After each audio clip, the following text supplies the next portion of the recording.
I would like to call our meeting to order. It is 6 p.m. and declare that we do have a board quorum present. If you will please stand for our invocation, which will be led by Mr. Jeff McDonald from First Baptist Church of Freeport, and then remain standing for our pledges of allegiance, which will be led by Lanier Middle School students Angel Pena, Pablo Herrera, and Sydney Mendoza. Let's pray. Father, we love you, and we come to you today thanking you for who you are. Father, recognizing that you are the eternal God and our eternal Father. And Lord, I thank you, Lord, for the calling you have put upon our lives. And Lord, I know many teachers, Lord, that believe that it is not just a job to teach, but it's a calling.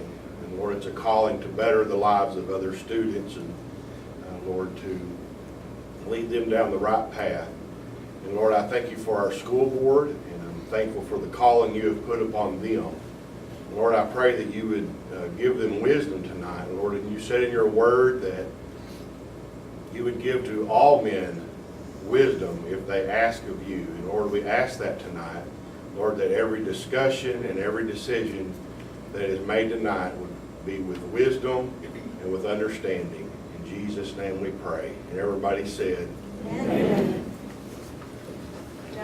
Now is the Pledge of Allegiance.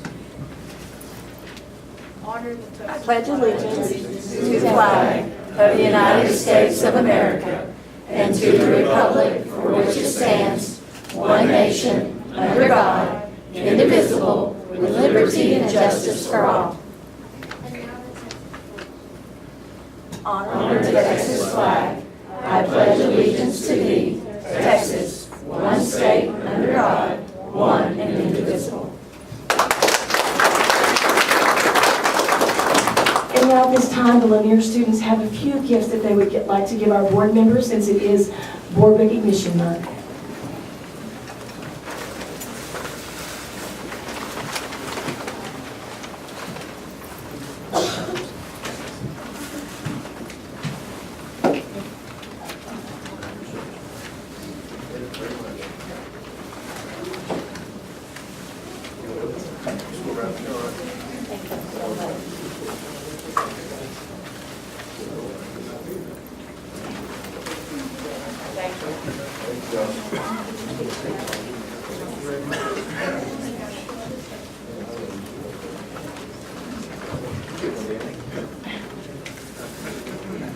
Thank you, guys.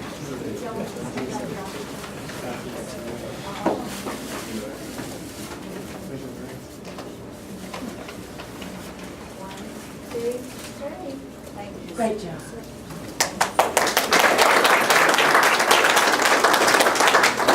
I would like to ask our board to begin making its way to the front as we transition into our awards, achievements, and recognitions. And now we turn it over to Mrs. Paula. Good evening, Superintendent Massey, President Howard, board members, staff, and our guests. Tonight, we begin our recognitions with Clute Intermediate School, capturing kids' hearts, as they always do. And to present this award is Robin Pelton, Director of Student Services.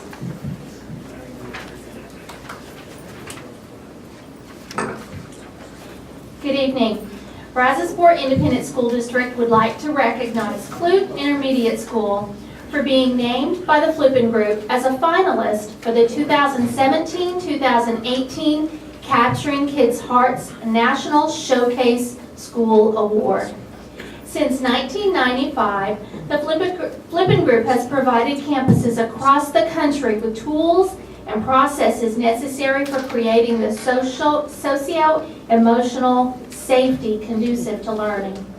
In 2016, they began presenting the Capturing Kids' Hearts National Showcase Award to select campuses that produce exemplary outcomes and serve as models for other schools. Clute Intermediate was nominated for this award based on multiple observations by representatives from the Flippin Group due to their level of implementation of Capturing Kids' Hearts processes by all staff. The nomination was supported by staff surveys and data that demonstrated Capturing Kids' Hearts has made significant improvements in areas that include attendance, discipline, climate, culture, and academics. As a finalist, Clute Intermediate School will receive a site visit on March 2nd by a team from the Flippin Group who will survey and interview students, teachers, administrators, and parents about their perceptions of the climate and culture of the campus and its conduciveness to learning. Of the over 8,000 campuses from across the country considered for this award, 237 were nominated, and Clute Intermediate School is among the 137 campuses remaining as a finalist. We are proud of Clute Intermediate. We commend Principal Chris Lofton and his dedicated team for being nominated and selected as a finalist for this prestigious award.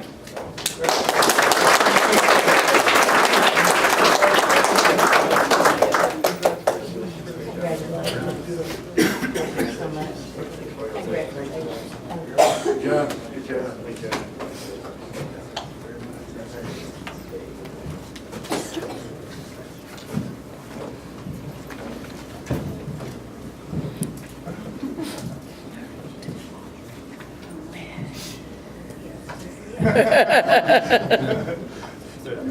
You're good, right there. I can, and I'm gonna see Michael. And I'll let you, Mr. Laughlin, just name figure that one. This one, okay. All right, one, I'll take two. 1, 2, 3. And a second. 1, 2, 3. Thank you.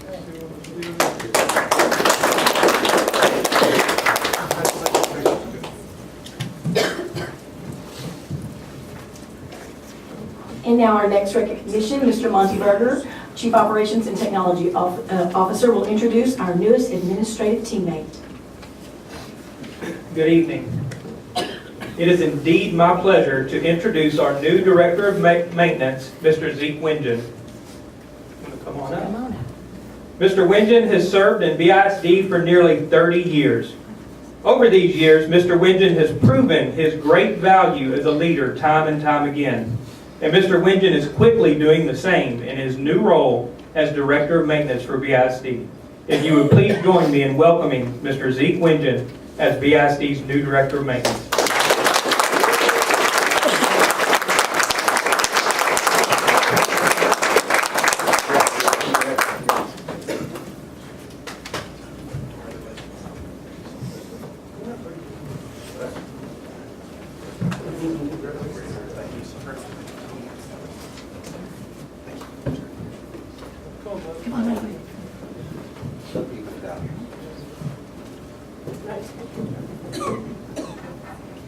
Good, good.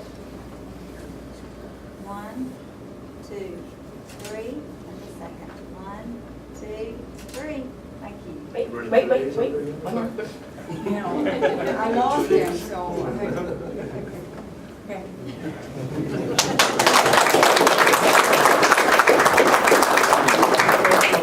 Covering our second 9 weeks of campus staff attendance recognitions will be our Assistant Superintendent, Mr. Jay Whitehead.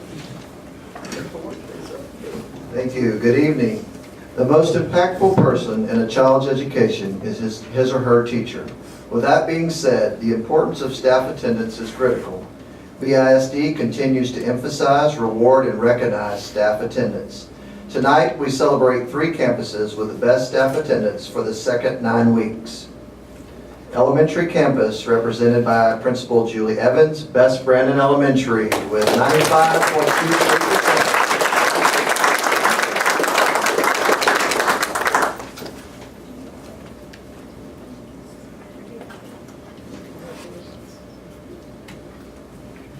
Our middle intermediate campus, represented by Principal Jennifer Gonzalez, Grady Rasco Middle School, with 94.84%.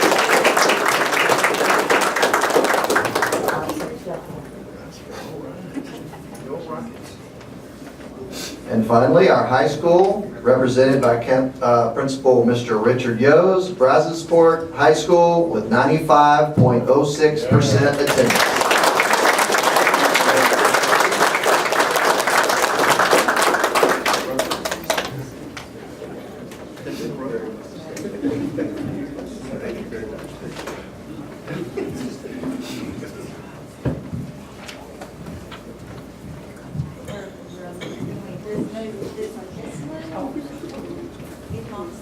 Perfect, thank you. 1, 2, 3. And a second. 1, 2, 3.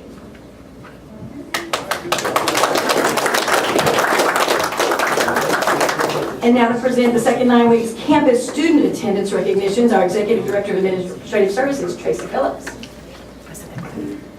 Well, it's always good to have students at school so your teachers have someone to teach, right? So it is my pleasure to be here this evening to recognize our second 9 weeks Best Student Attendance winners. Congratulations to Best Brannon Elementary for winning at the elementary level with an attendance rate average of 95.8%. Ms. Evans, if you would come forward.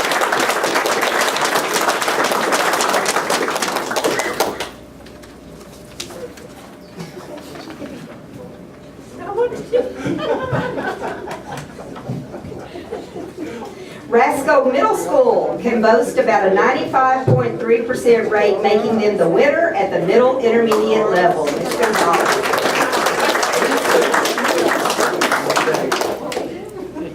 And finally, Ms. Pintavalli, if you would come forward. Brazos Wood High School wins at the high school level with a 93.4% attendance rate. Congratulations.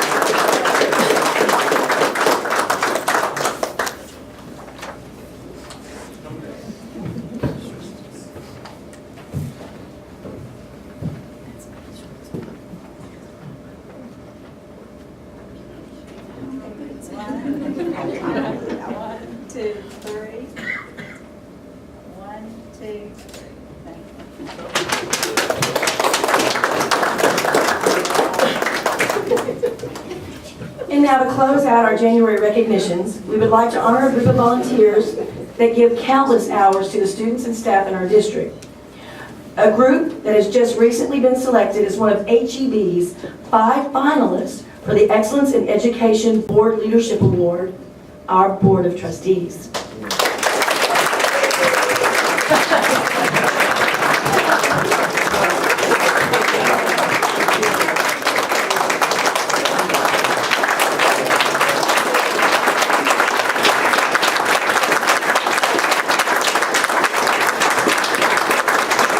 At this time, we have a video prepared by Stephen F. Austin STEM Academy, if you will please.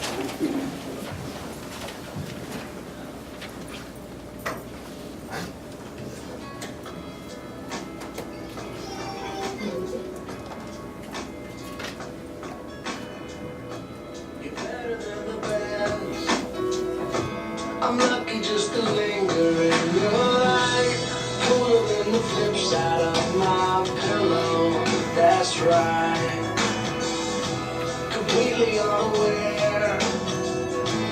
Nothing can compare to where you send me. Lets me know that it's okay.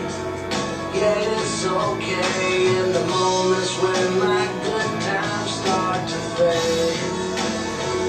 You make me smile like the sun, fall out of bed, sing like a bird, dizzy in my head, spin like a record, crazy on a Sunday night.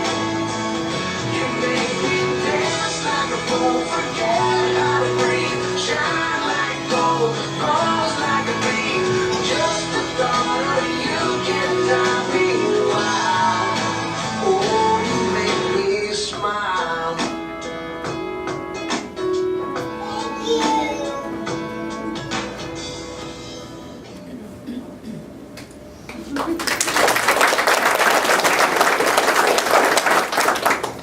The state of Texas designates the School Board Recognition Month every January, and at this time in BISD, we would definitely like to express our appreciation for this very special group of volunteers.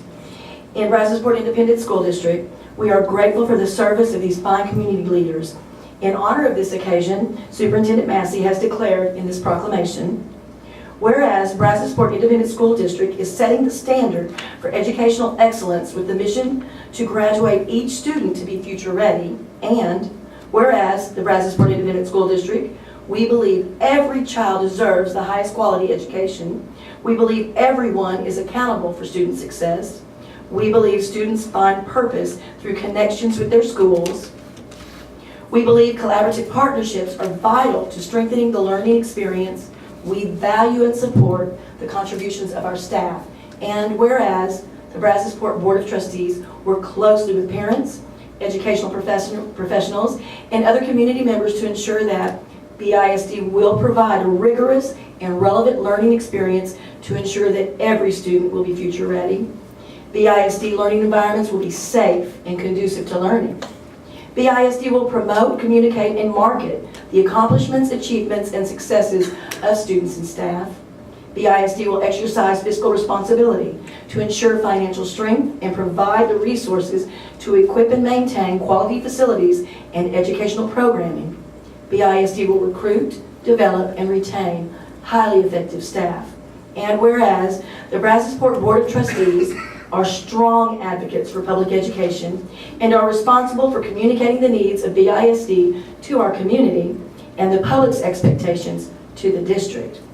Now, therefore, I, Superintendent Danny Massey, do hereby declare my appreciation to the members of the Board of the Brazosport Independent School District and proclaim the month of January 2018 as BISD's School Board Recognition Month.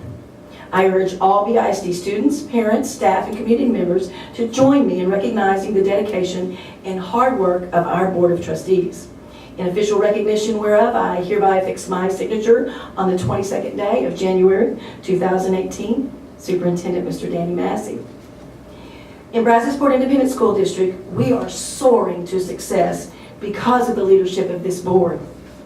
Board President, Mr. Mason Howard, Vice President, Mr. Scott Schwartner, Secretary, Mr. George Sullivan, Assistant Secretary, Mr. Jerry Atkins, Board Member, Ms. Patty Says, Board Member, Mr. Michael Spear, and Board Member, Ms. Liz Cueva.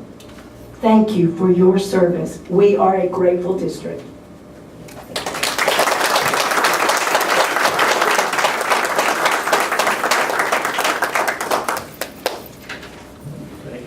And now they get their picture.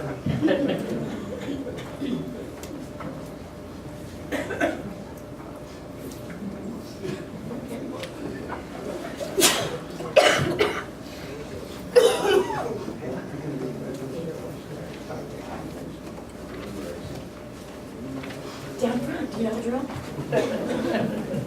And now you can sit down.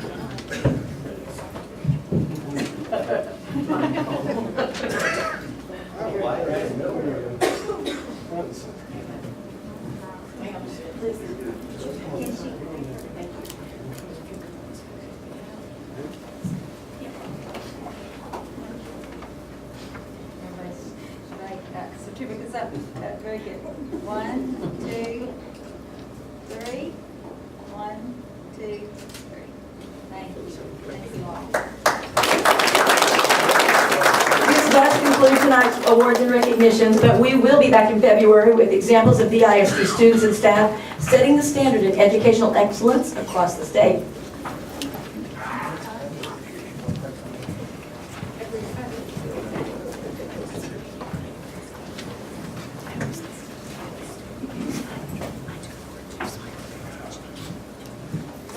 Next item is a public hearing. Mr. Ron Redden will now conduct a public hearing to discuss the district's 2016-17 Texas Academics Performance Report. This is a public hearing, so audience participation is invited at the conclusion of the presentation. Mr. Redden. Thank you. Good evening. In accordance with policy AIB Legal and District Goal, BISD will provide a rigorous and relevant learning experience to ensure that every student will be future ready. It's my pleasure to conduct a hearing this evening on the 2016-17 Texas Academic Performance Report, or TAPER. The Texas Academic Performance Report is a comprehensive look at our district and includes student performance indicators and information on school and district staff, programs, and demographics. TAPER reports are accessible through TEA's website and on our district website under required postings.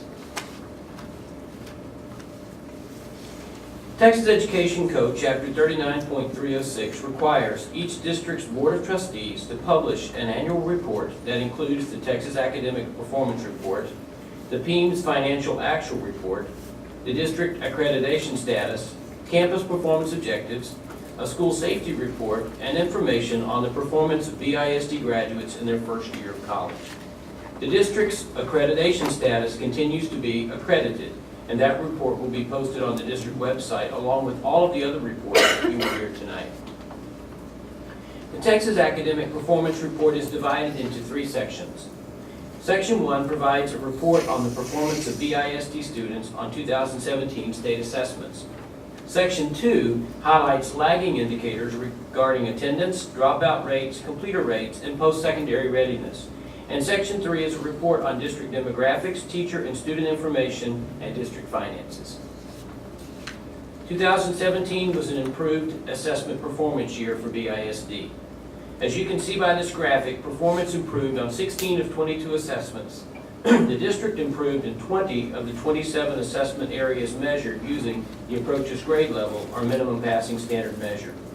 Student performance in math improved in all grade levels, including the performance of economically disadvantaged students, students with disabilities, and English language learners. The district percentage of students who performed at the post-secondary readiness level of MEET's grade level improved in all subjects. Performance improved as well at the master's grade level performance measure, with the exception of writing, where there was no change. While we have much to celebrate, we still have opportunities to improve in all subjects, particularly English and language arts. Student outcome goals 1, 2, and 3 align with these opportunities.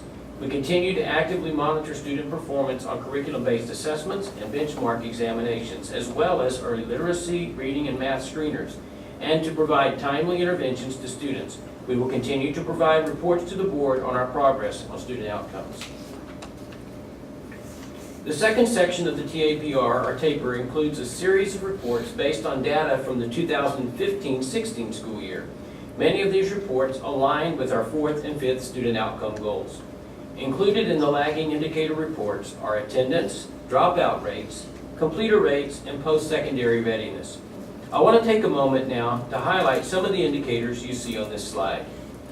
With the expansion of the Be Success Academy program and with the greater emphasis on providing interventions to struggling students, the 2015-16 graduation or completer rate improved to 89.4%. Although the annual dropout rate for grades 9 through 12 went up slightly and is now comparable with the statewide average, nevertheless, with greater emphasis being placed on improving the performance of students who are retesting one or more of the EOC exams as part of Student Outcome Goal 3, and with the emphasis on increasing the percentage of 9th grade students who complete their first year of high school having earned 6 or more credits, which is Outcome Goal 4, I'm confident that we will see the dropout rate decrease in 2 years when the data from the 2017-18 school year is included in the TAPR. The percentage of students completing advanced classes or dual credits continues to climb. In 2015-16, 37.9% of high school students in grades 9 through 12 completed at least one advanced course or dual credit. Student Outcome Goal 5 targets an increase in the number of advanced placement classes and dual credits earned by BISD students. With a greater emphasis placed on this college-ready performance indicator, we should continue to see increases in the percentage of students completing those rigorous classes. The third and final section of the TAPR is the district profile. The district profile includes student and staff information, program information, and a link to the PEAMS Financial Standards Report and the 2015-16 PEAMS Financial Actual Report. Enrollment increased by 66 students in 2016-17.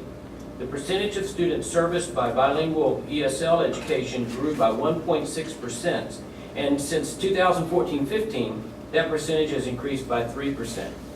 One surprising decrease was the percentage of students identified as economically disadvantaged. That went down by 3%. The changes in the percentages of each ethnic group continues the growth trends for each we've observed in the last several years.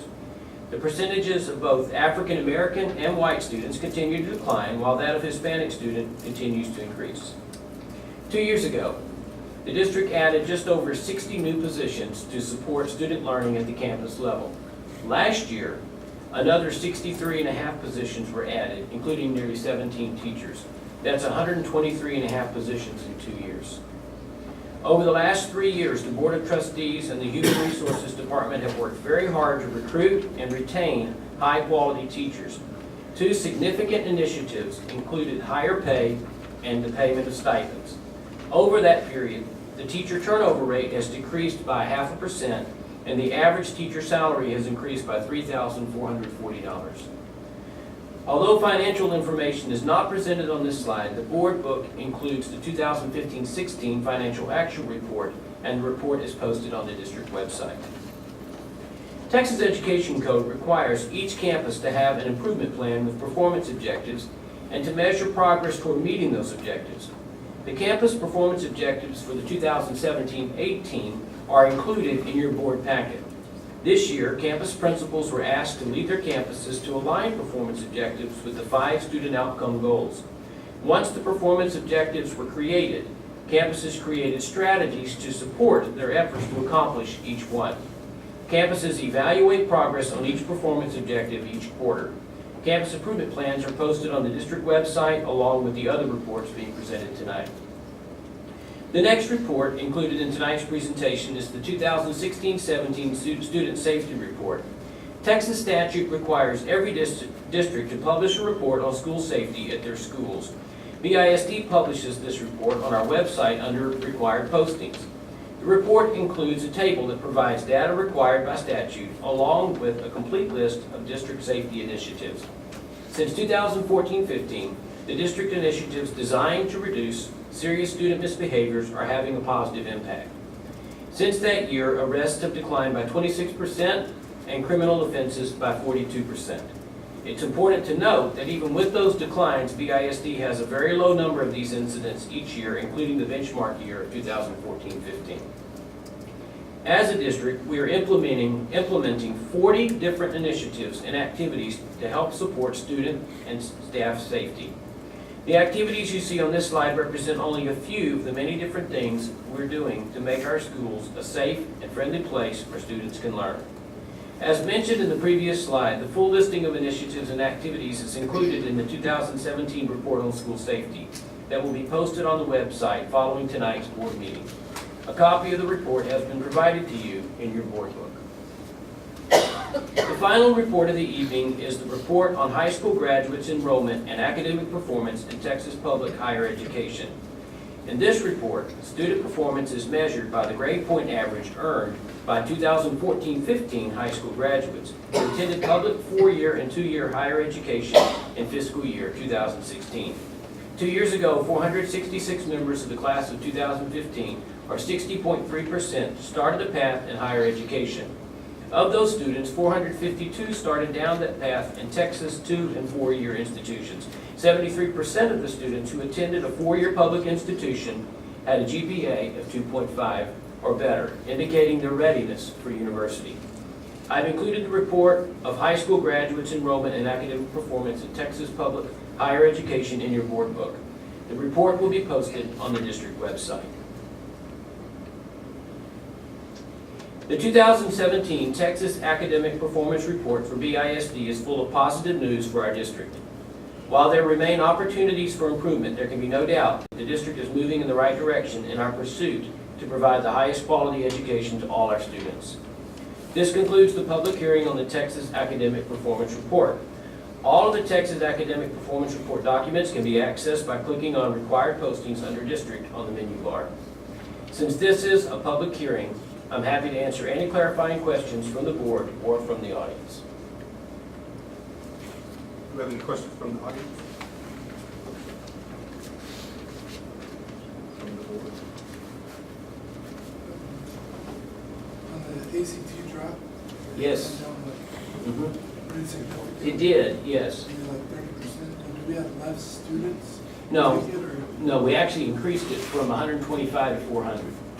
That was, what you're seeing in the data this year, in the 16-17, this is the first time we've captured the results for those students who are part of an initiative we implemented 3 years ago, where we opened the opportunity for every junior and paid for it for every junior to take the ACT during the day. The purpose of that initiative was to increase the number of students, not thinking about school, but thinking the number of students who qualify to attend a 2-year college, a 4-year college, or a vocational school upon graduation. So the better comparison, I guess, would be after this year. Absolutely, yes it would. And I can already tell you it's good news. Any other questions? All right, thank you.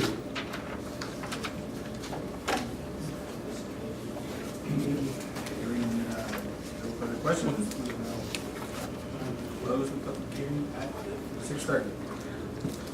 At this time, in accordance with BISD local, the board will provide an audience with individuals who have signed up prior to the meeting to address the board, but tonight we do not have any request to comment. So we move on to our next item.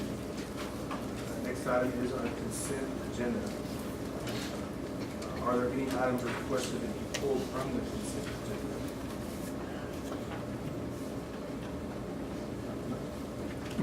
Hearing none. Make a motion to approve the consent agenda. Moved by Jerry, do I have a second? Second by George. All in favor signify by saying aye. Aye. All opposed by nay. Motion carries. Thank you, sir. The next item that we have are action items. Action item A is to approve the second amended application and adopt amended agreement with the Dow Chemical Company, comptroller application number 1112 for an appraised value limitation on qualified property for school district maintenance and operations taxes. Good evening. In accordance with board policy CCG and district goal that BISD will exercise fiscal responsibility to ensure financial strength and provide resources to equip and maintain quality facilities and educational programming, tonight the administration recommends that the board approve the amended application and adopt the agreement to the Dow Chemical Company for the 313 agreement application number 1112. At this time, I would like to introduce Mr. Dan Casey with Mo Casey and Associates to present the terms of the agreement and answer any questions you might have.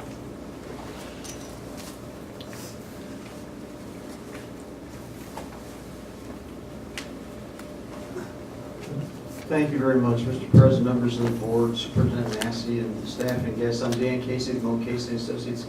This goes back to a project that you originally approved. It was proposed to you by Dow back, and you approved in March of 2016. Now, last month, in December, Dow came in and amended that agreement, essentially making it the limitation period, sliding it by a year to conform with the construction program that they were anticipating. They have since, I think, are in the process of selling the project to ME Global Americas, and as part of that, one of the things the law allows you to do is the state statute and then the agreements themselves typically or do allow for assignment of the limitation agreement to the new owner of the project, and that's what's being requested here. Now, this has gone through a complete review by the Controller's Office. They've reviewed the application is submitted on behalf of ME Global and reissued or basically the certificate. Nothing has really changed from it before, and so it's gone through, and so has the agreement. So we've gotten the sign off from the state as far as what's being proposed, and then the agreement. There's really no changes to it in terms of terms. We have the same language that you had in your original agreement as far as provision for protection against hold harmless losses. I think 10% of the net tax savings comes back to the district as supplemental payments. We were estimating with the schedule we have, we're estimating that would be about $7 million over the course of this. This is a significant project. This is nearly $1 billion project. And so from that standpoint, as far as your local taxpayers, that's fully taxable for INS purposes. So that's a substantial boost.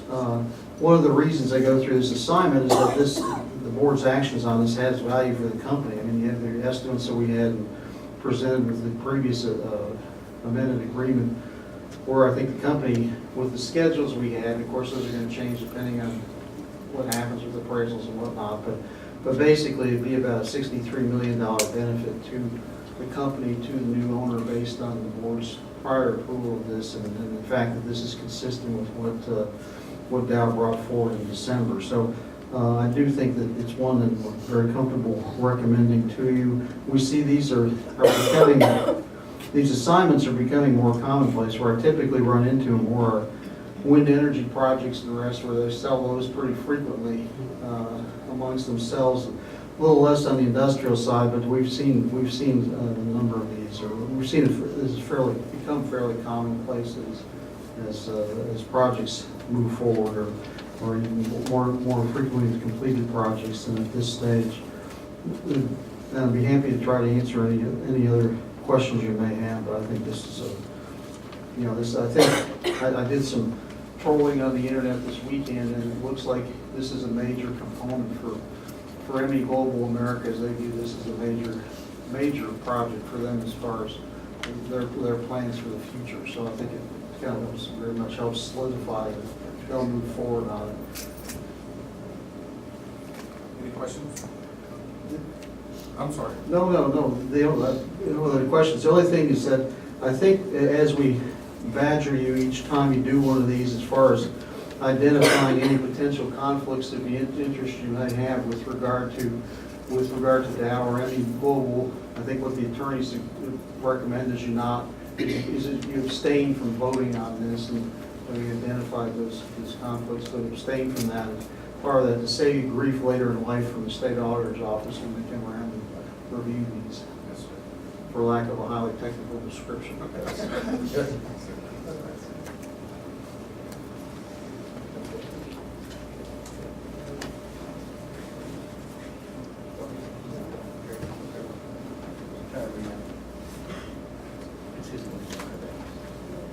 if there are no other questions, administration recommends that the board approve the amended application and adopt the amended agreement with the Dow Chemical Company for application 1112 and the appraised value limitation on qualified property for school district M&O taxes. We have a recommendation. I hear a motion. Move for approval. Moved by Scott. Liz seconds. All those in favor signify by saying aye. Aye. All opposed by nay. And abstentions? All right. Thank you very much. Passes. 4-0 to 2. 2 abstentions. Next item on the agenda is action item B to consider the approval of the audited financial report for the year ended August 31st, 2017. Yes, thank you. We have completed the annual audit of the financial report for the year ending August 31st, 2017. At this time, I would like to introduce Mr. Wade Whitlow, who is here tonight from Kennemer, Masters, and Lunsford to present the report and answer any questions you may have.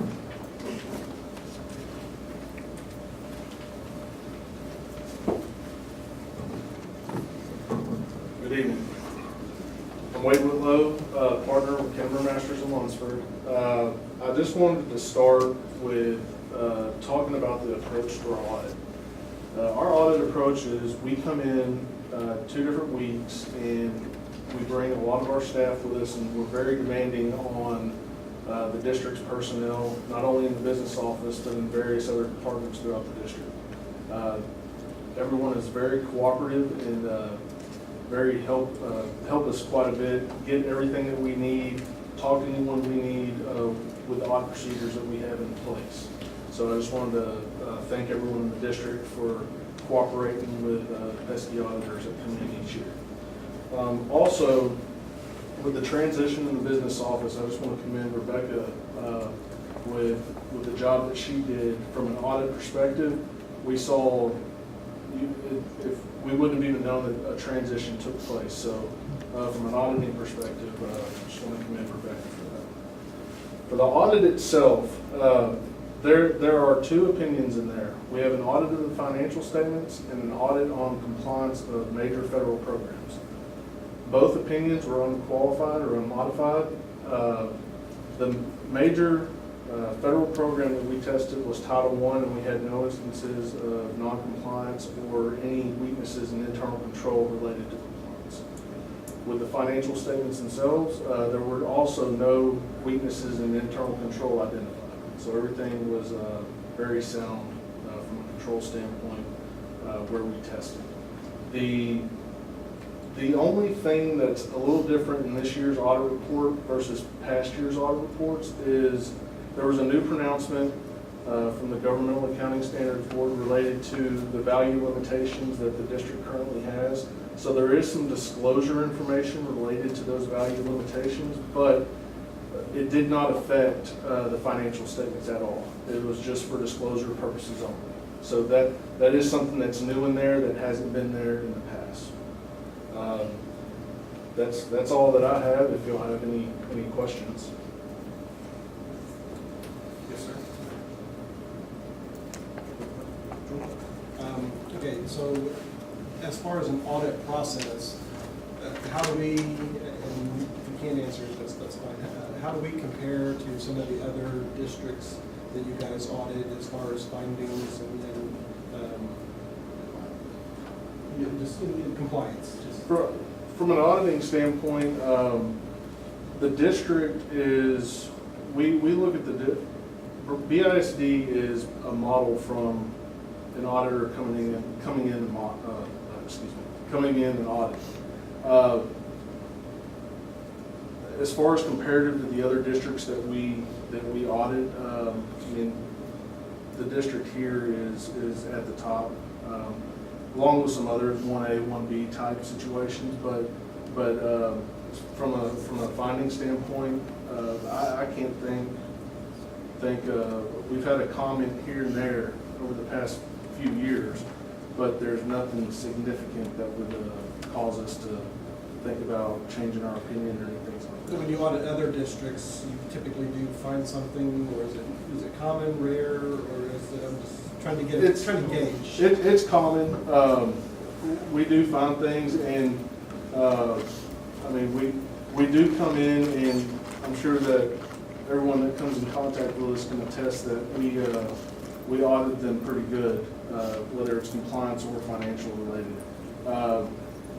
We do find findings, whether they make it into the report, any of the attached letters. It depends on the severity, whether it just warrants a verbal comment or something written. But there hasn't been anything. There may have been one comment in the past 5 years that I can think of right now. So I'm glad you showed how well things are doing and how they've been institutionalized. And then I'm gonna throw this out partly to be funny, but inside of Dow, when we do audits, if you find nothing, you didn't look hard enough. So I don't know if that's something that maybe we change the way we do audits, or I mean, if we're good to go. They're a professional CPA firm. There's standards they have to set for, so they have their own standards, so I don't think we need to be questioning. We follow a risk-based approach because, in a sense, we have to be economically feasible with the prices that we charge and the amount of work that we do. So everything is risk-based in a sense. That doesn't mean that there isn't something out there. We just didn't find anything within the parameters of the audit that we set based on the risk-based approach of model. Right, and audits are supposed to be spot checks. To Right. make sure. So I'm good. I guess I just have to ask the question. Right. Yes, sir. I learned something in the audit that I didn't know that we have our own business. It's great. I'm not sure why I missed that in previous audits, but anyway, I thought that it's fairly reasonable. But then, and I have 1,157 covered, so I thought that's pretty good. My learning experience. That's it. Thanks, sir. Appreciate it. Do you have any recommendation? So at this time, the administration recommends that the Board of Trustees approve the 2017 audit report as presented. Do I have a motion to approve? I'll make that one. Second. Terry moves and Scott seconds. All those in favor signify by saying aye. Aye. All opposed by nay. Hearing none, passes. Thank you very much. Next item on our action item list is action item C, consider the resolution for employee compensation due to inclement weather and hazardous road conditions. Good evening again. In accordance with Board Policy CE Legal and alignment with district goal that BISD will recruit, develop, and retain highly effective staff, it is my pleasure to present a resolution to the Board of Trustees that will allow BISD to compensate all employees for days missed due to the inclement weather which resulted in hazardous road conditions. Chapter 45 of the Texas Education Code describes authorized expenditures for Texas school districts. Local funds expended must serve a public purpose as determined by the Board of Trustees. Section 21.401 of the Texas Education Code provides that if the commissioner reduces the number of days in accordance with Section 25.081, such reduction will not result in the reduction of an educator's salary. Brazosport ISD finds that compensating employees for workdays missed as a result of the inclement weather and hazardous road condition serves an important public purpose, and that continued retention of employees is necessary to continue efficient operations of educational activities. All employees will be compensated for workdays missed at their regular hourly or daily rate of pay according to the duty schedule they would have otherwise worked. Non-exempt employees who reported to duty at the request of their supervisor on Tuesday, January 16th and/or Wednesday, January 17th will be compensated at their regular rate of pay in addition to the pay all employees will receive for their days missed. It is the administration's recommendation that the board approve the resolution for employee compensation due to inclement weather and hazardous road conditions. Do you have a motion to approve? Move for approval. Moved by Scott, do I have a second? Second by George. All those in favor signify by saying aye. Aye. All opposed by nay. Motion carries. Thank you, ma'am. Next item on our agenda is action item G, introduction of minimum days of service.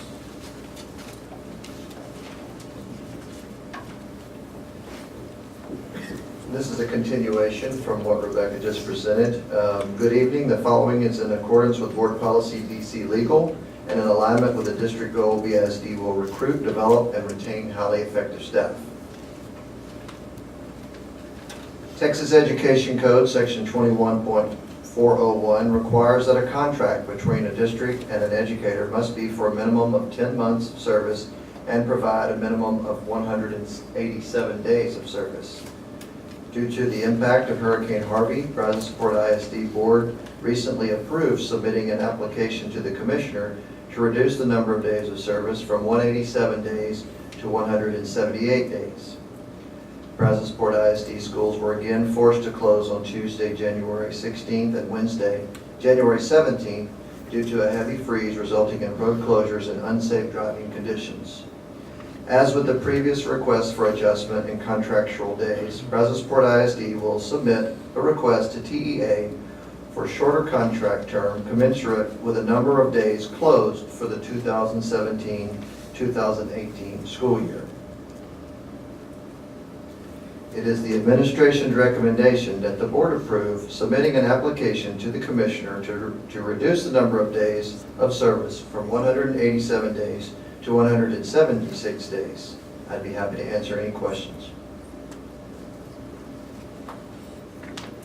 We want to keep it open just in case there's some. I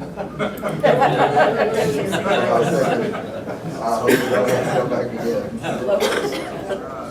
I'll make a motion that we approve the recommendation to submit the application to the commissioner. Easier just to work on Good Friday? It's been moved by Terry. Do I have a second? Seconded by George. All those in favor signify by saying aye. Aye. All opposed by nay. Motion carries. Sir. Thank you. Next item we have on our agenda is action item E, the Lone Star Governance Quarterly Update. Mr. Ron Reddy.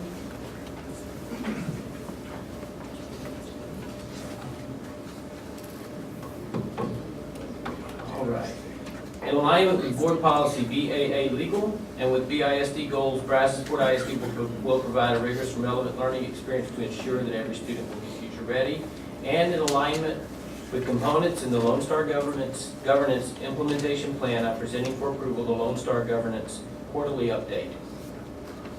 In an effort to ensure that BISD is a leader in the implementation of board governance practices that support improved student performance, the district is implementing components of the Lone Star Governance tool in the areas of vision, accountability, structure, advocacy, and unity. Last quarter, I reported that the district implemented 48.5% of the Lone Star Governance implementation tool. This abbreviated quarter, that percentage improved to 57.5%. Our target for next quarter is 66.5% implementation. This abbreviated quarter We focused on two major areas.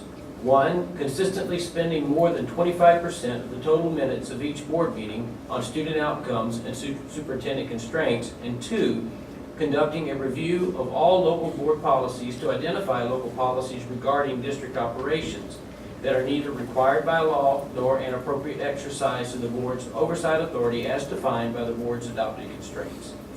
We are pleased to report that during the months of October, November, and December, we exceeded the targeted percentage of minutes spent on reviewing progress on student outcomes and superintendent constraints.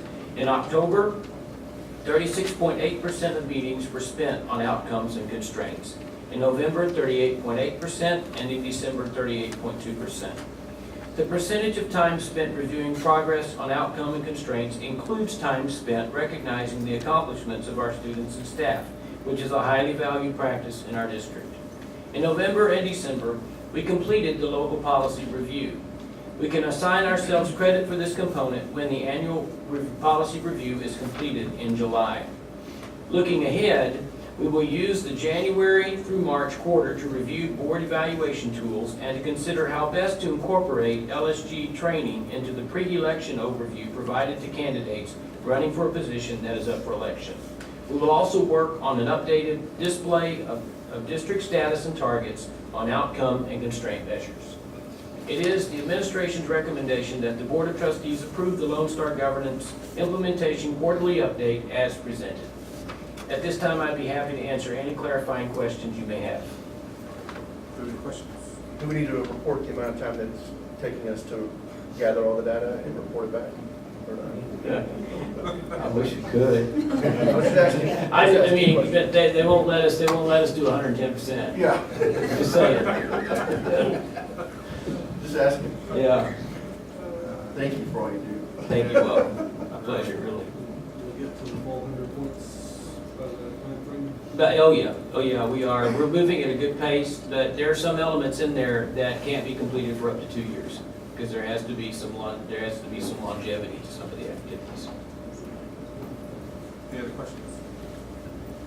We have a recommendation. Do I have a motion to approve?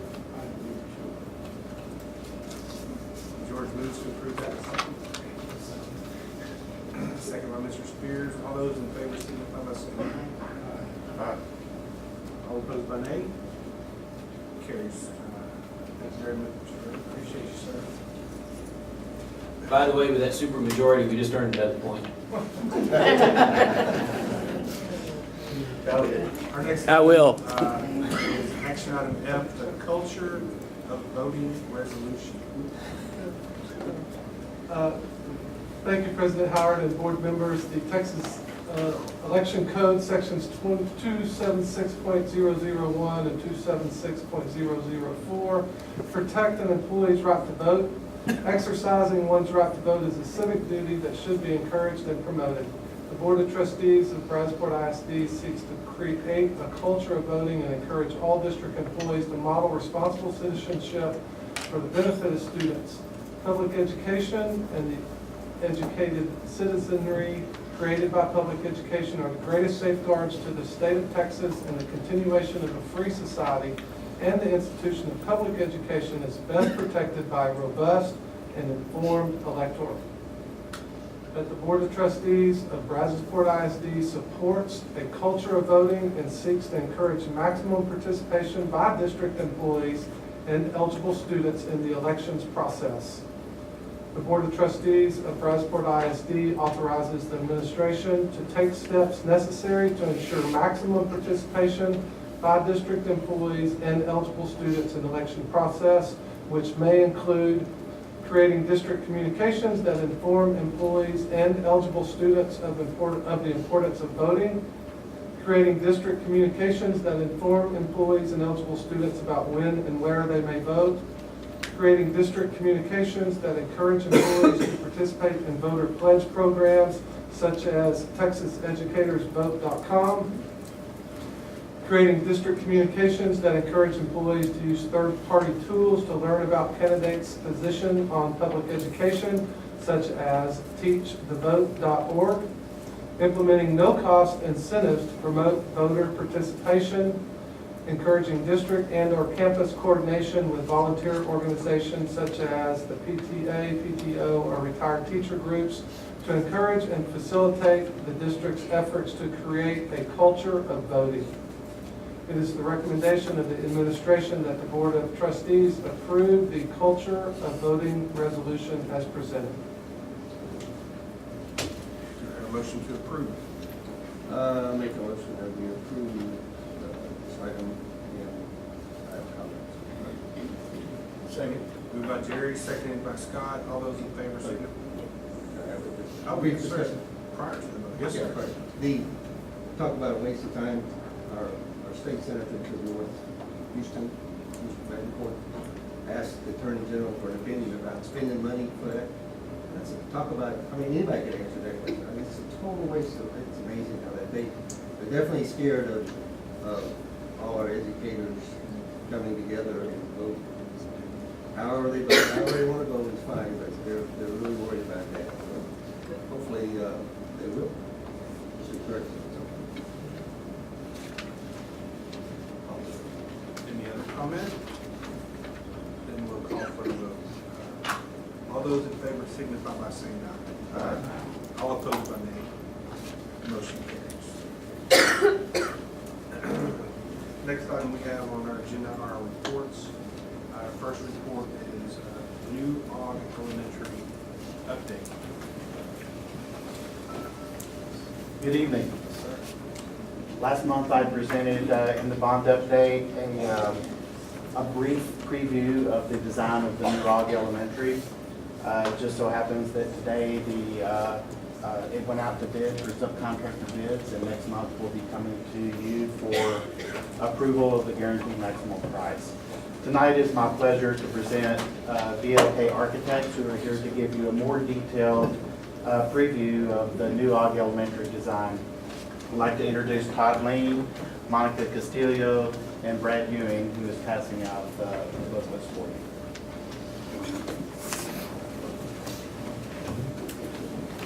Good evening, President Howard, members of the board, Mr. Massey. It's a pleasure again to present to you the design and kind of the progress that we're at with the new Ogg Elementary School, replacement of Ogg on the current site. Tonight we're going to talk a little bit about how we adapted the program to, or the existing Freeport Elementary School plan to the site. A little bit of the adjustments that were made for that prototype, some of the design issues, and then where we're going from there. As you can see, the existing site, as it's a little bit more compact than the Freeport Elementary School site. So to take that, to look at that, and to try and fit that single-story plan on that site was rather difficult. One of the most important things that we looked at was trying to keep the existing campus in complete operation throughout the duration of construction, but also to provide the parking that's needed during the construction of the new school, so that there's not an issue of having school starting and not having the parking lots and drives and things like that. So we've made some modification to that plan. As you can see, the new site plan on the right, we located everything to the plan south, I'll call it. But still keeping a very nice compact plan, creating a nice area for play area, and then also providing plenty of area for parent drop-off of the kids. To get to that two-story plan, on the left you can see kind of a diagrammatic representation of the Freeport Elementary School with its 3 wings of classrooms that are the blue areas.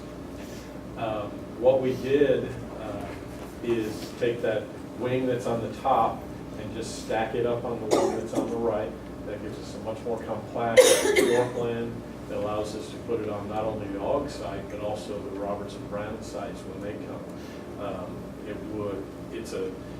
It helps us a lot in saving the area, the trees that are existing there, and to really make those fit much more efficiently on the site. The floor plan, it really didn't change a whole lot from the Freeport design. with just stacking that element. Of course, we had to make space for some stairs and some other circulation items, elevators and all that. But basically just stack those third and fourth grade wings up on top of the pre-K wing. Still the basic floor plan we have, it's centralized around a media center, providing secure entry at the front. The other modifications that needed to be made had to do with the size of the gymnasium. Since we really had a little bit smaller gymnasium at Freeport, because it really wasn't, it was for the pre-K through 1 kids. This is a pre-K through 4, so we've got much more physical education requirements there. But for the most part, the plan has really been unchanged, other than those circulation elements. This is just kind of some diagrams that show the basic arrangement of the classrooms, how they're still very flexible, incorporate all those things that came into the Freeport design without a whole lot of modification. On the right-hand side, you can see we still maintain those collaboration spaces that allow the kids to get out of the classroom and do some collaboration, and then putting in those areas for the teacher planning, allowing for some stairs circulation on the end, and then in other areas of the building, the elevators were put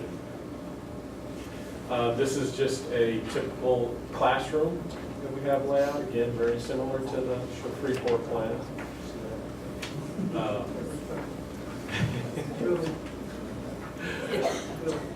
Yeah, we love the guys in short.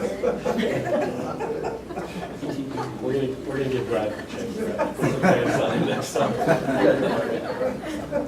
It's a hot day.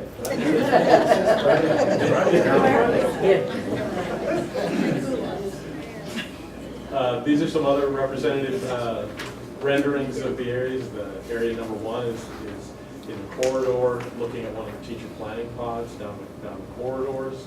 Number 2 is at the main entry when you walk in, a view of the library media center. And then number 3 is a perspective of the interior of the media center with a bunch of flexible furniture, flexible shelving that can be reconfigured to create different spaces within it as well. And then we have some renderings of the exterior. These just kind of give a little bit of character of the building. Very similar to the Freeport Elementary School. We made some modifications of materials to give it its own feel. Another view from the exterior. This shows a little bit of the modification that the area in the center is that media center, where previously in the Freeport wing, or Freeport School, you had a wing coming out of that area. This modification really allowed us to get a lot more light into that media center and create a much nicer media center there.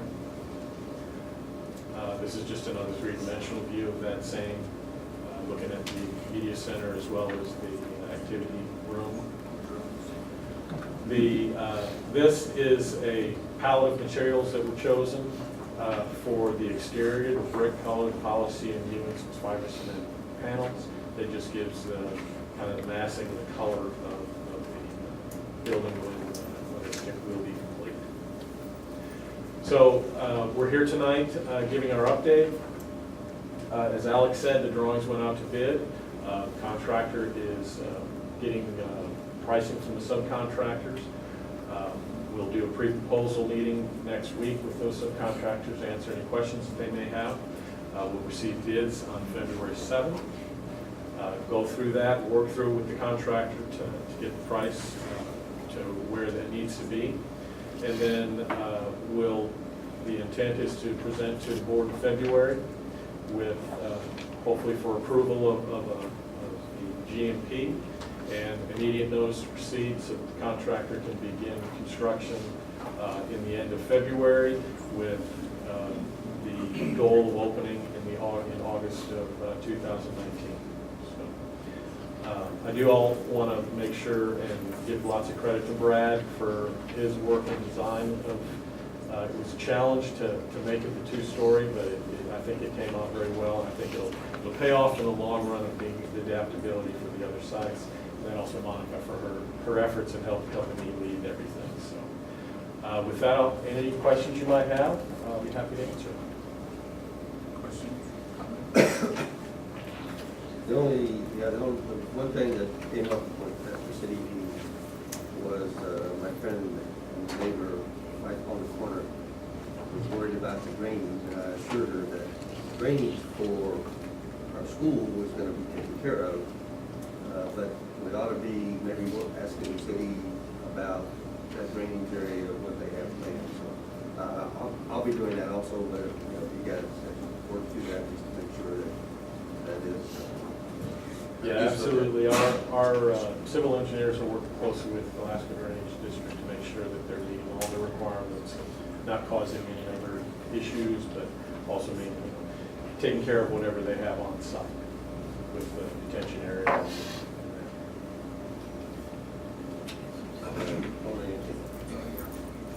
I know y'all design these buildings, and y'all do these presentations all the time, but we only build schools like every 60 years. So, or every couple years, right? Well, yeah. But it only comes around right every 60 years. So we are really excited. I am really excited about it. I want to see that excitement in y'all's faces as well. Well, we it's a big deal for us. I think Winja took the job because it's going to be all new schools.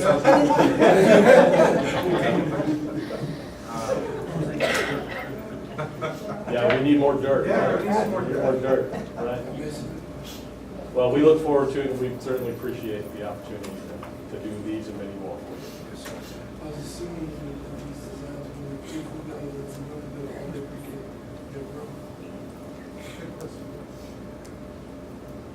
Yes, yes, we. Thank you, sir. All right, thank you all. Thank you. The next item on our reports is report C, the student literacy performance on middle of the year screener assessments.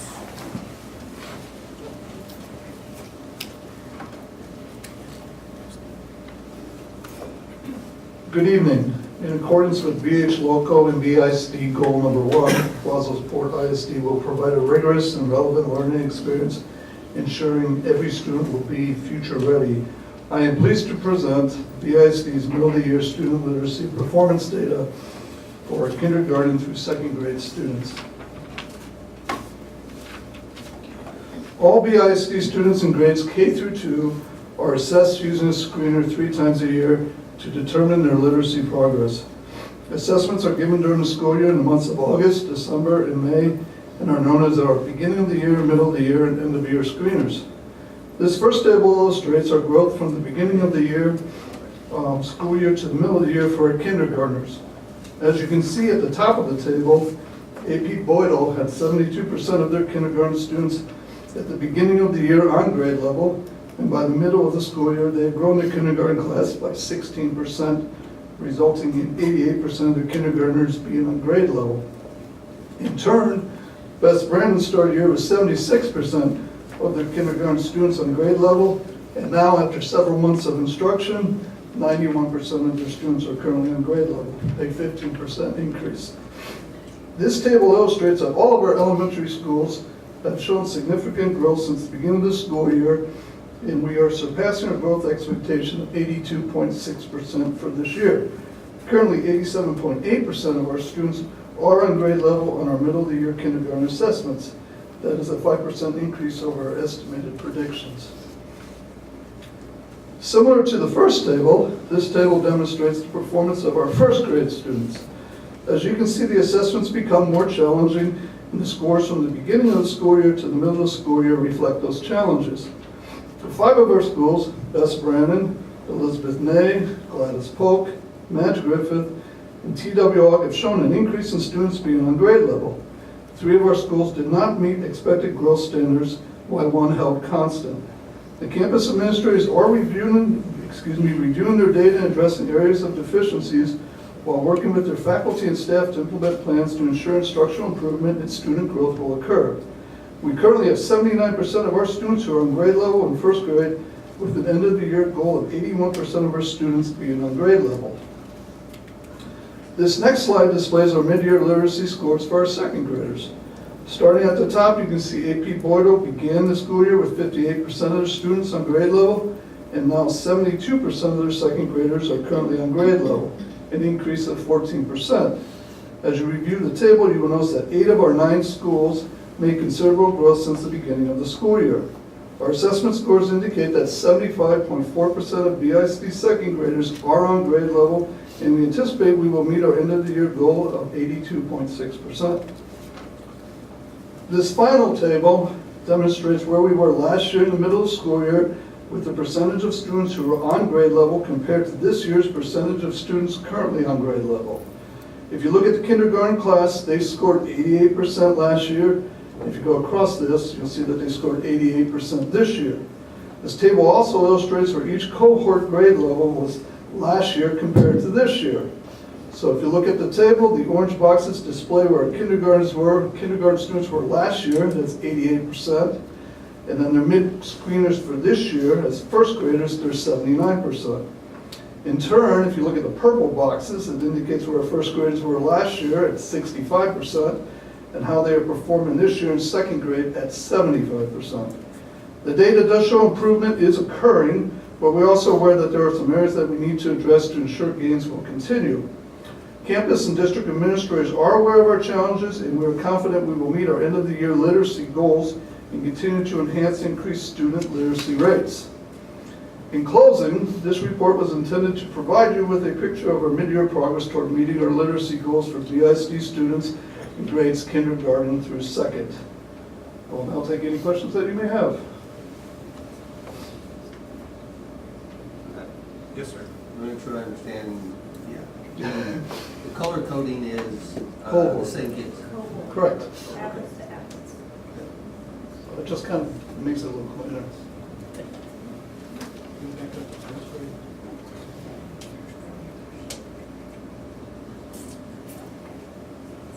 Got one school that's really skewing the district.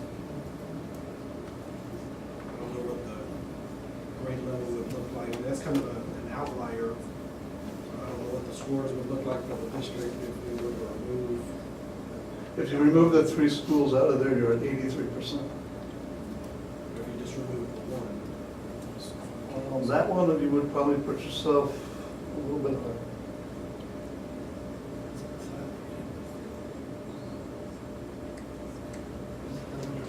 Yes, yeah, there's 42 students. So if you removed it, it would increase it, but it wouldn't increase it. I think it's 42, 2 classes. 42 students, 2 classes. So it would hover pretty close to the 80, 81. But we are aware of this and are working on this. The issues are being addressed. Okay. Did the wheels just fall off the bus that day?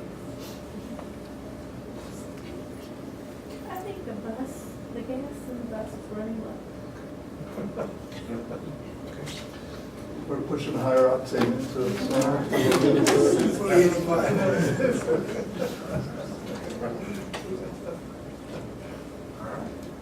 Any other questions? Thank you. sir. The previous item that I skipped over on reports was item B, the finalized Board of Trustees training.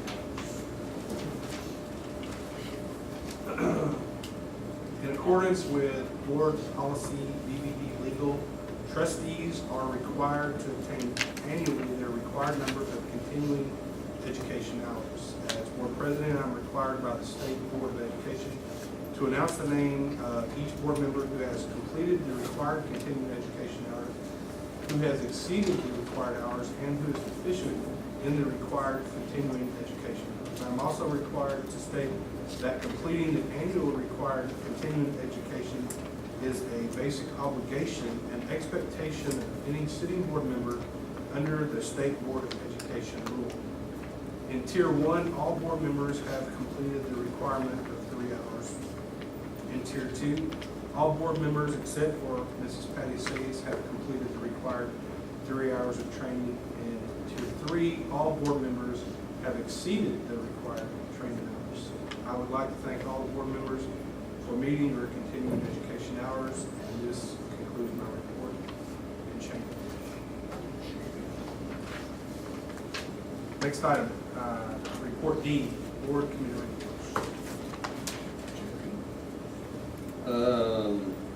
I have a couple. One, I went to attended the student management advisory group meeting at the SMAC. It was pretty enlightening. They completed the walkthrough for the PBIS for the fall walkthrough, and scores were widely ranging, 0, 100, down to 15. So there's some work to do, and they were getting. They got their assignments to do, I guess, the spring one for the cross schools or the PBIS people coordinate schools. So it'll be interesting. We'll start working on, or they will start working on, I don't know what you say. They'll start working on the student management, student code of conduct, which is always interesting. I always enjoyed that.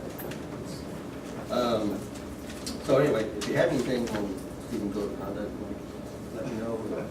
I can write it down and give it to them. Attended the digital learning conference. That was really good. Learned about Snapchat. All you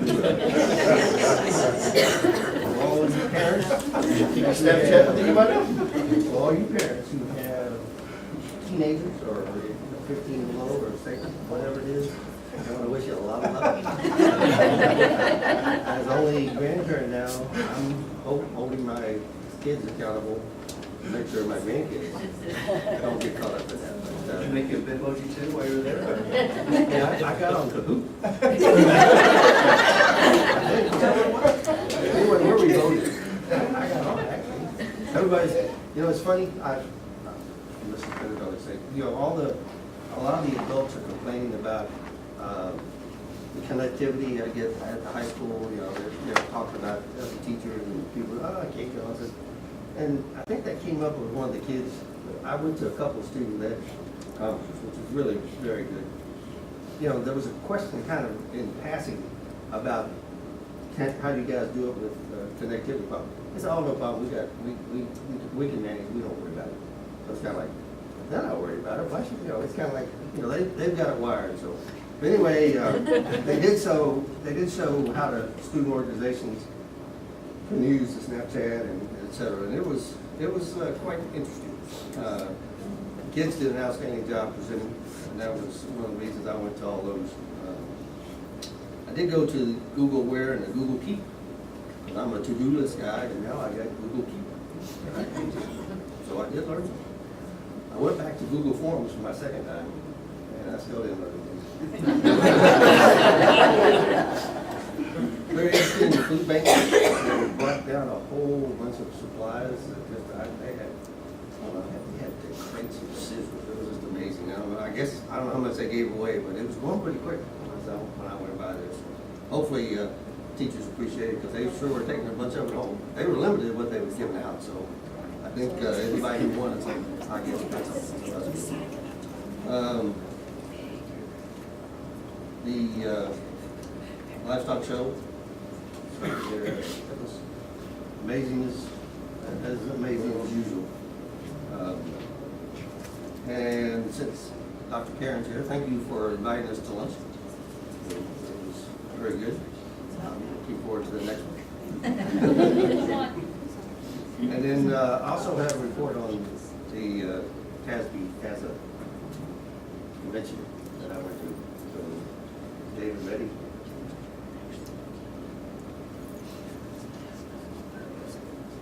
I will be brief. Okay, good. Let's go to the next one. Keep on going. This was the first one. There was a leadership PASB. Since I was a graduate, I felt like I should go to one of those. They did all the ESSA accountability for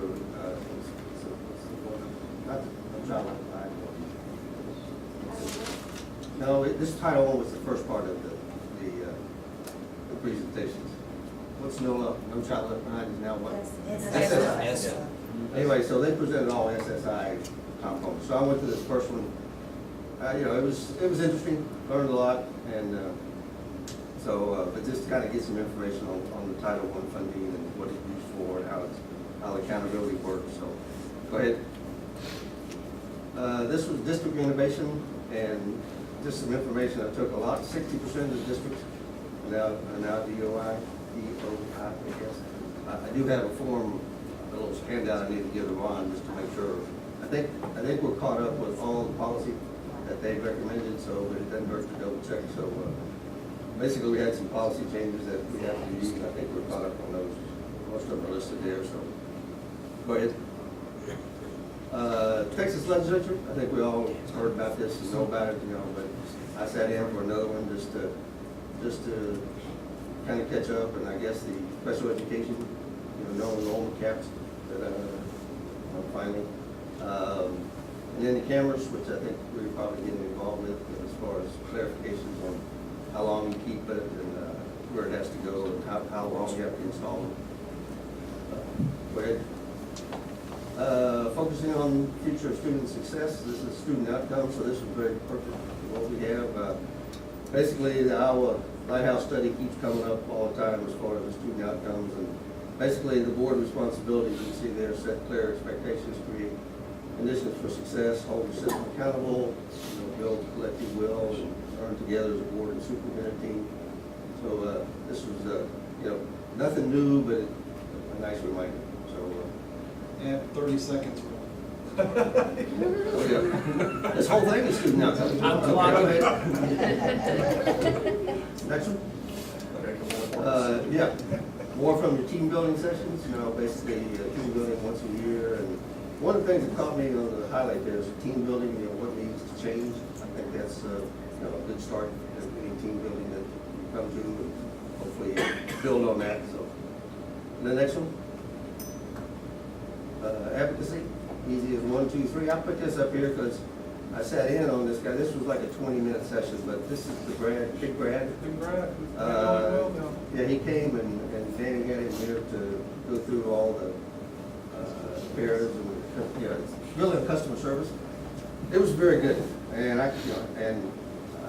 before I could get back, you guys had this schedule, so I could just get a cut of the feed.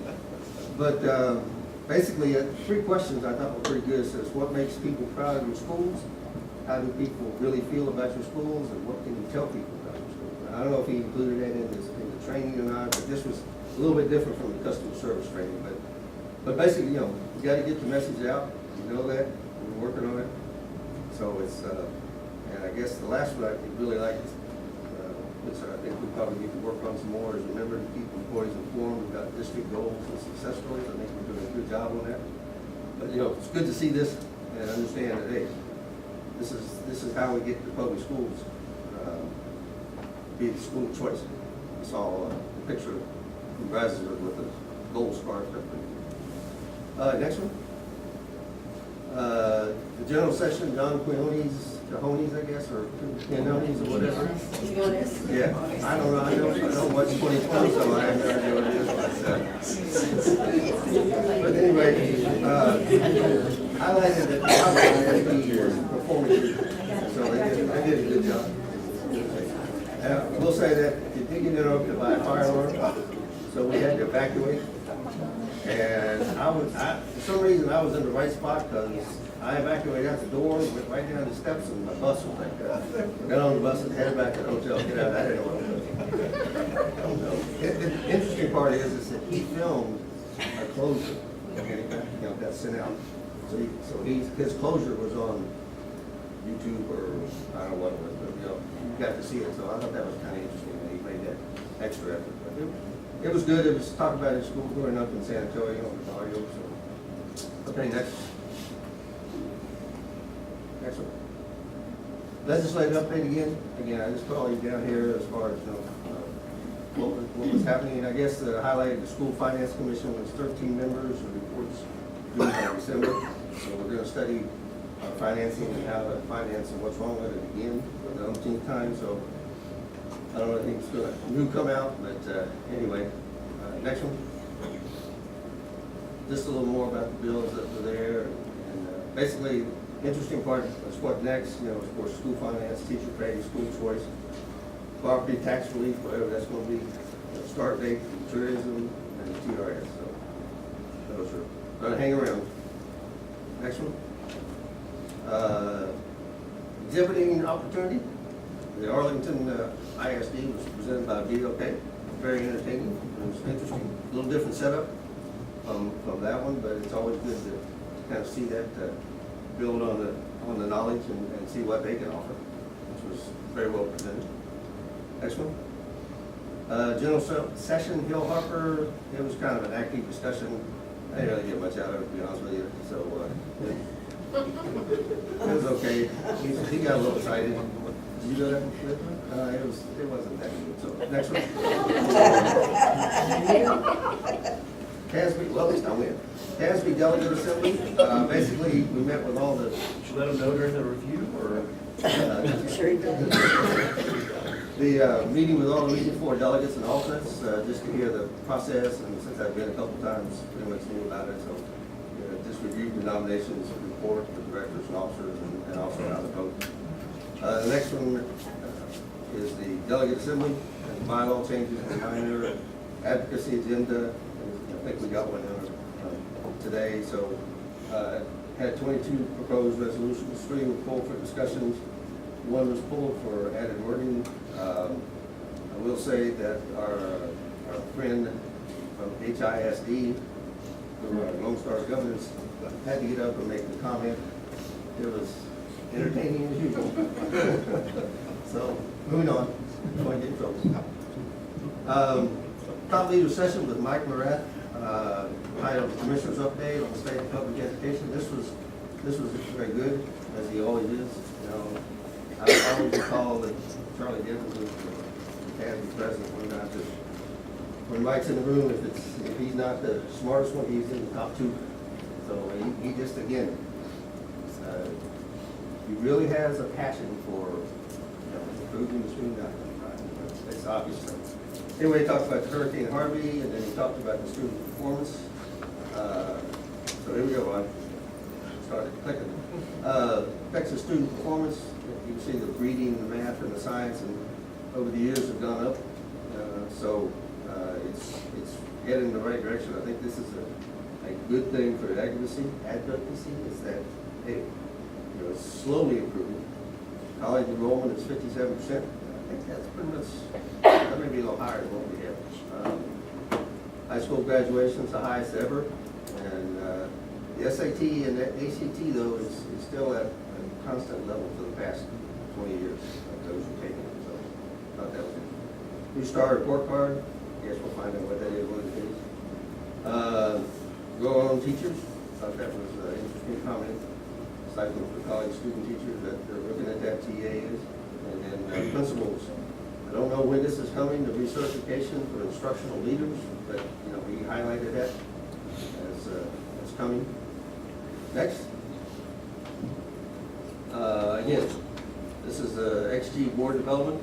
Again, this was a conversation with the CASB staff on XG board development, and it was with Lockhart ISD, which is now, I think, completed their training, and I think there's 5 sessions, so they have seen an improvement in student outcomes by using this XG board development.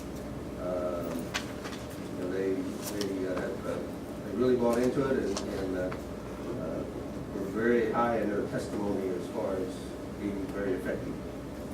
Next one. Okay, same thing.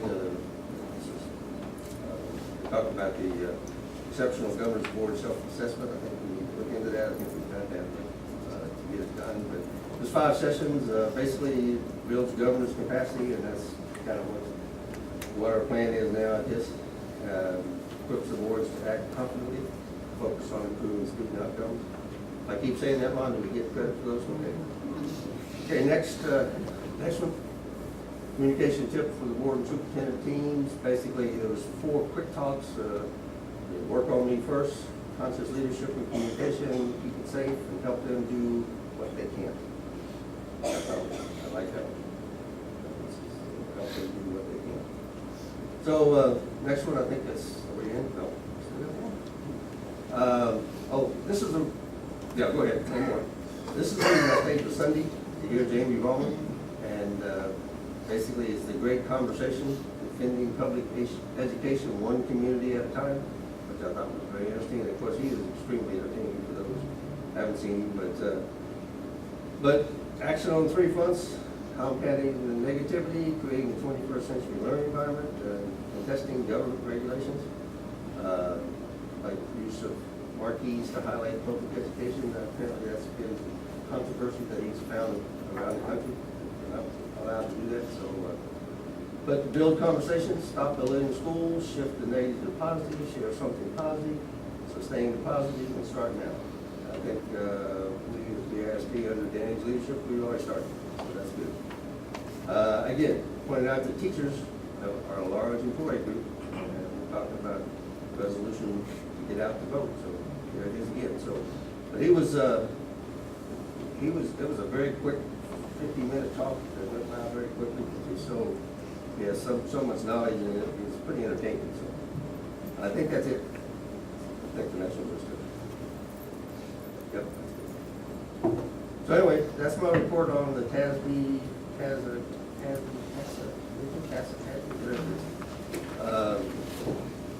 always entertaining, always learn something.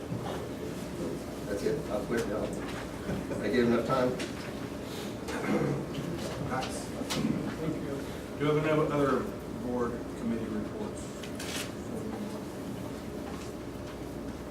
All right, hearing none. Our next regular scheduled board meeting is February the 19th. We will now go into executive session. Executive session may be called for the purposes permitted by the Texas Open Meetings Act, Texas Government Code, Section 551.001 through 551.146, Sections 551.071, consultation with attorney, Section 551.074, personnel matters, appointment, employment, evaluation, reassignment duties, discipline, dismissal, and complaint. We'll return shortly. It is 8:26. All right, from executive session. Our next item is action item A, the hiring of the Cleveland Intermediate School Assistant Principal. Good evening. In accordance with Board Policy GC Local, it's my pleasure to present the recommendation for Assistant Principal for Clute Intermediate. After an extensive interview process, it's my pleasure to recommend Kyle Blaylock for the position of Assistant Principal for Clute Intermediate. I move that we approve the recommendation of Kyle Blaylock as the Assistant Principal for Clute Intermediate. Do we have a second? Second. Second by Scott. All in favor, signify by saying aye. Aye. All opposed by nay. Motion carries. If there are no objections, stand adjourned.